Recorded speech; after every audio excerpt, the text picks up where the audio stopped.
మన ప్రభువైన యేసుక్రీస్తు నామములో అందరికీ నా వందనాలండి. ఈరోజు దేవుని మాటలు 1 కొరింథీయులకు రాసిన పత్రిక 3వ అధ్యాయము 3వ వచనము.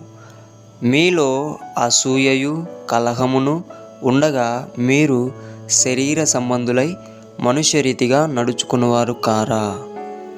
ప్రియమైన దేవుని బిడ్డలారా,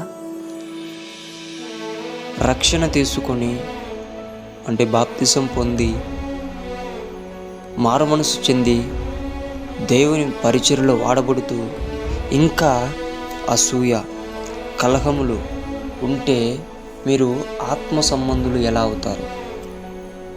అసూయ కలహములు అనేవి శరీర సంబంధమైనవి.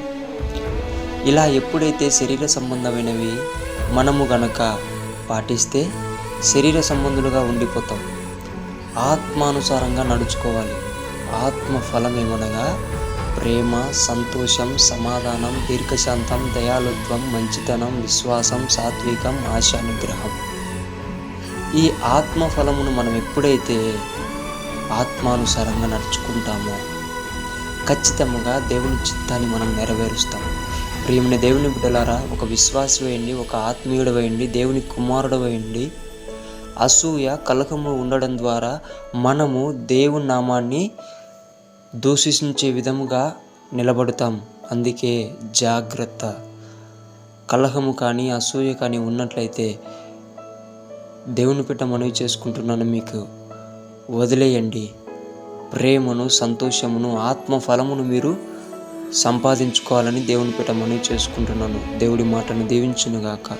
ప్రార్థించుకుందాం. యేసయ్యా, నీకు వందనాలు, స్తోత్రాలు ప్రభువా. మాలో నిన్ను నమ్మి నిన్ను అంగీకరించి కూడా అసూయ కలహం ఉన్నాయేమో యేసు నామములో తొలగించమని, మమ్మల్ని ఆత్మ ఫలముతో నింపమని యేసు నామములో ప్రార్థిస్తున్నాము తండ్రి. ఆమేన్.